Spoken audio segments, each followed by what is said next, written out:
Sick of getting blisters? Stop slipping and just be comfortable with Pure Grip Socks Pro. Great fit, great comfort, lots of grip, and an even better price. Available now at puregripsocks.com. It's been 9 years since we've had to ask this question, but in 2024, should you buy a Nike Mercurial or an Adidas F50? Starting with the price, where if we're talking about the quote-unquote cheapest options in terms of top-end models, the regular base vanilla F50 Elite is going to run you $260. If you want any of the other variants, not including the laceless one, which retails for the same $260, you're going to pay a $10 to $40 premium. Where the latest generation of Nike Mercurials, at least in this launch limited edition blueprint colorway, has a point of entry of $275 for the Vapor 16 Elite. However, I have reason to believe that general release colorways that likely will come out in the next week or two will retail for the usual $260 for the Vapor and $285 for the Superfly 10. All football boots that, by the way, you can pick up below their normal retail prices by way of some exclusive SR4U coupon codes via the links down below. Now, we can't really compare the F50 and the Mercurial without discussing the options that you have within each of these two lines. In the case of the Mercs, you have the Vapor 16 or the Superfly 10, effectively the exact same football boot, the Vapor being the low-cut option, the Superfly being the mid. Choose accordingly based on your preference, mostly in terms of aesthetics, because when it comes to fit, feel, and performance, there's no difference here whatsoever. Where the F50 line consists of 4 different options. You have your base, plain old regular vanilla F50 Elite, which I would argue is the best comparison to the Mercurial series in terms of giving you arguably the most raw, truly F50-like speed boot experience. But if you're into the whole laceless thing, they also offer a laceless version of the F50 Elite, which is great if you're just not a fan of tying your shoes, or if you're into the laceless thing, but also like the idea of a stiffer, more responsive sole plate and an elevated forefoot that really gives you this sensation of being on your toes. Perhaps the $300 F50 Plus is right up your alley. And then finally, there's the messy version of the F50 Elite, which swaps out the Fiber Touch upper for a hybrid touch synthetic, which as a whole just has a softer, more padded, arguably leather-like sensation compared to the rest of the F50 lineup, which is more of a thin, raw, barefoot feel. All great football boots in their own way, but like I mentioned, if you're really trying to decide between the Mercurials and the F50s, you should be considering the regular F50 Elite, where the other 3 are kind of just doing their own thing and don't really compare quite as closely. When it comes to touch on the ball, both are very thin and both offer additional grip. However, they do so in ways that are very different from each other, where the Fiber Touch upper of the F50 Elite in combination with the Sprint Web micro texturing on the surface, which really gives it this gritty feeling to the touch that does legitimately provide additional grip on the ball without being sticky. The end result is a material that is super pliable, very, very thin in terms of giving you that raw, pingy sensation, and definitely more trending towards the synthetic side of things in terms of being a little bit more on the plasticky side without feeling stiff or rigid. Where the main body of the Mercurials features Nike's Grip Knit technology, which in comparison to the F50s definitely provides more of a sticky, almost like soft silicone texture to the surface of the upper, in turn providing more grip than what you're going to find from the F50s, or if you're somebody that tends to drag or push the ball when dribbling quite a bit, you might find that the extra grip on offer from the Mercurials will take some getting used to. So overall, when you're talking specifically about grip on the ball, if you want more grip, you're probably going to like the Mercs, and if you want a little bit less grip without being slippery, you're probably going to prefer the F50s. And then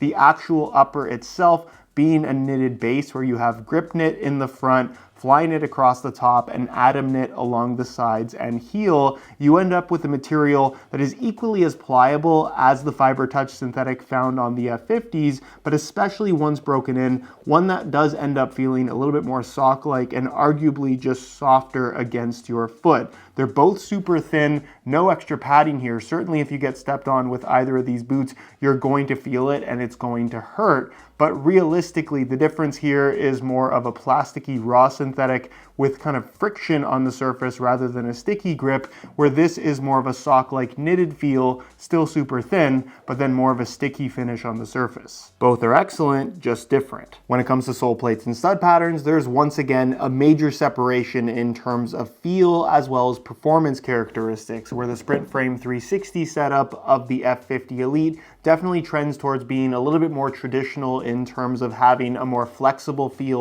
all the way through. There's really no gimmicks to the sole plate itself. It's just plastic with some stiffener bars running through the middle, still feeling very solid, but not necessarily the most responsive sole plate you're going to find in the speed boot category. Obviously, if that's something that you're after, maybe the F50 Plus is worth a look, but then again, you're also stuck with the laceless upper, which might not be your cup of tea. And then the stud pattern, as you can see, is definitely more on the traditional side in terms of featuring these conical studs in the main base of the forefoot. You have some bladed studs at the tip, you have some bladed studs under the heel, but again, as far as speed boots go, this definitely trends towards being more kind of prioritizing well-rounded movement rather than just providing as much grip as possible. So if you're looking for maximum aggression, this probably isn't the best option for you, but if you want something that just feels really well-rounded and overall fairly simple, there's a lot to like about this layout. Where the sole plate and stud pattern of the Mercs offer something that I would argue is just more technically impressive than the F50s. Obviously, it's a solid plastic sole plate, which again,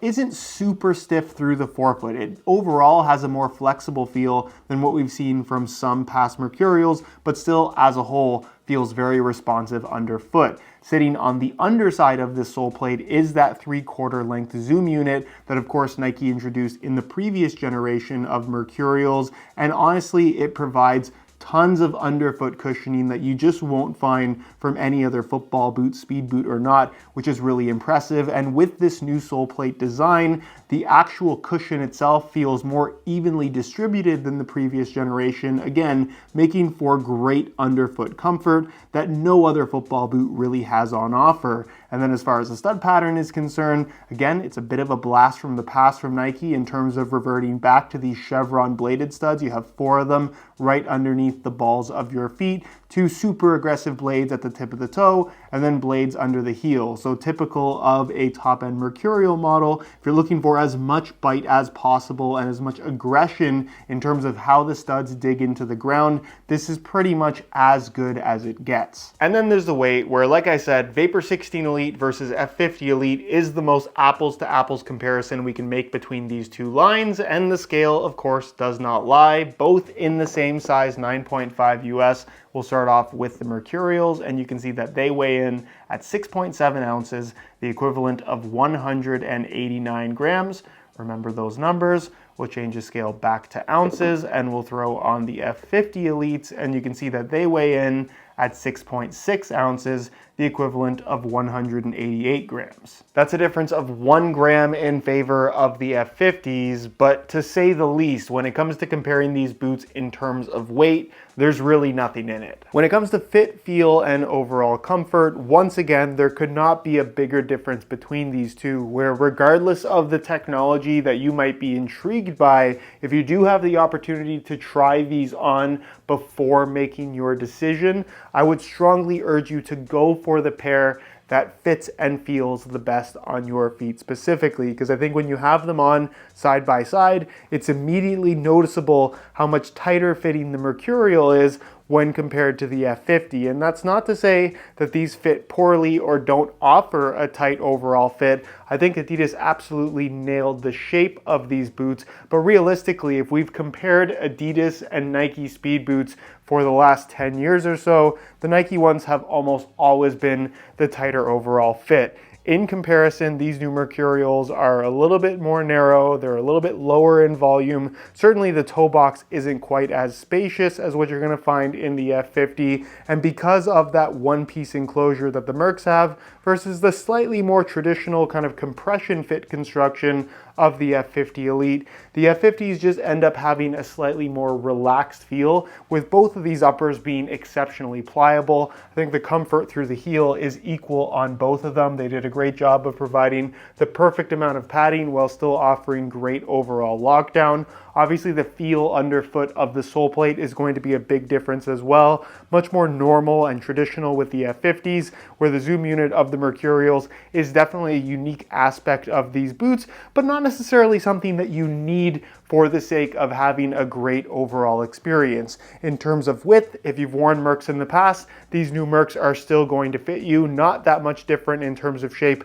from the previous generation, where the F50s, similar to past Adidas X Speed boots, are also still a fairly similar width, although I think the overall material usage and the slight changes in the shaping do make this one of the most comfortable Adidas Speed boots in quite some time. But overall, the Mercs definitely have that tighter fit, so the F50s will lend itself better to a slightly wider foot type. And then as far as sizing is concerned, I'm wearing both of these boots in my usual size 9.5 US, and the fit and the length is perfect. So regardless of which option you go for, I would strongly recommend going true to size in order to achieve the best possible fit. To make a long story short though, both of these boots are comfortable, but in their own way. So in conclusion, should you go Merc or F50 in 2024? If you're after the more hardcore speed boot and arguably the more unique experience, I definitely think it has to be the Mercurial, whereas if you prefer something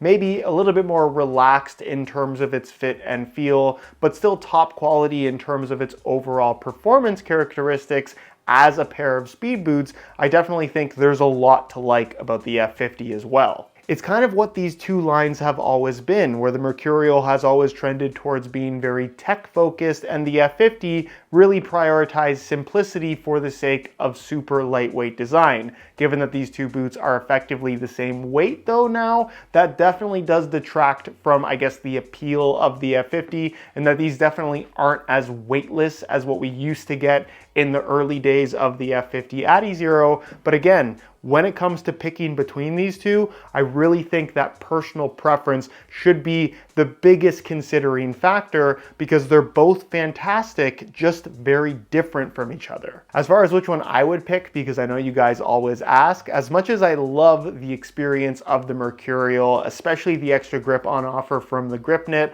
along with the feel of that zoom unit underfoot, from a fit perspective, that squeeze your foot sensation that has been a signature of the Mercurial line isn't really my cup of tea, and for that reason I tend to prefer the more relaxed feel of the F50 and arguably just the more simple design that it has on offer. This is a pair of football boots that I put on my feet and immediately feel comfortable, even though it's not necessarily the style of football boot that I would typically go for. But as I've talked about throughout this video, personal preference is king, and honestly, if I were choosing between a Mercurial and an F50 in 2024, my boot of choice would be the messy version of the F50 Elite, just because I really like the more leather-like sensation and slightly more padded feel on offer from the Hybrid Touch upper. But that's just me. What would you pick?